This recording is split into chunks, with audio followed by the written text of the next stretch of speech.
সুতরাং এই কথাগুলো যখন জানিয়ে দিবেন, ওরাও শ্রেষ্ঠ হবে, ওরাও ঠিক হবে, ওরা সঠিক পথে তাদের জীবনটাকে পরিচালনা করবে।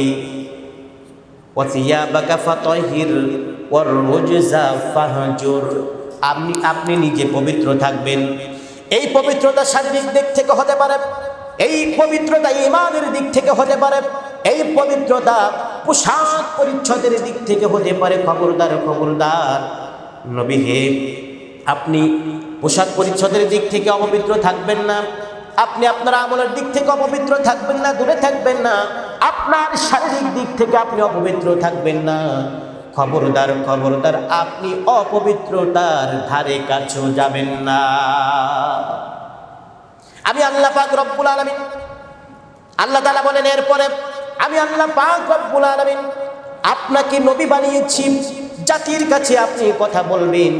আপনি একদম শ্রেষ্ঠ মানুষ হিসাবে জাতির কাছে যখন কথা বলবেন, আপনি যদি কাউকে কোনো উপকার করেন, আপনি আমার পক্ষ থেকে কাউকে যদি কিছু দিতে সামর্থ্য হন, ওয়ালা তামনুন তাস্তাকসির, খবরদার খবরদার আমার পক্ষ থেকে আপনি সামর্থ্যবান হওয়ার পরে কাউকে যদি আপনি কিছু দান করেন, কিছু প্রদান করেন, খবরদার এই প্রদান করার কারণে আপনি কারোর কাছ থেকে বিনিময় গ্রহণ করার চেষ্টা করবেন না।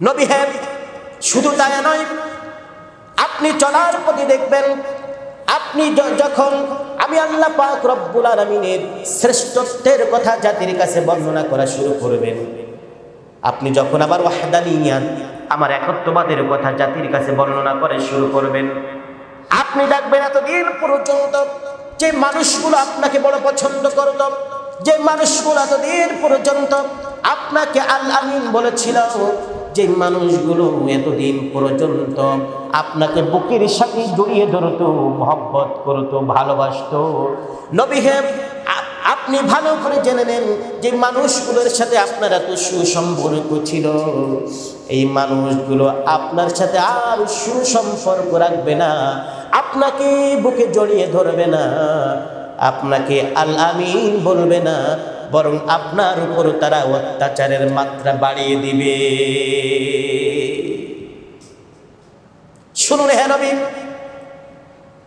ওয়ালা তামনুন তাস্তাকসির ওয়ালি রাব্বিকা ফাসবির।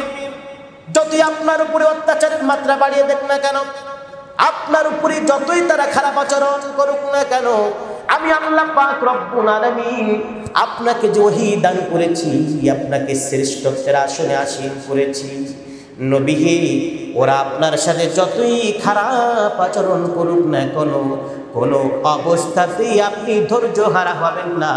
আপনি আমি আল্লাহ পাক রব্বুল আলামিনের উপর ধৈর্য ধারণ করবে। ওয়ালি রাব্বিকা ফাসবির, যতই বিপদ আপদ আপনার উপর আসুক না কেন, আপনি ধৈর্য হারা হবেন না। আপনি আপনার রব তথা আমি আল্লাহ পাক রব্বুল আলামিনের উপর ধৈর্য ধারণ করবে।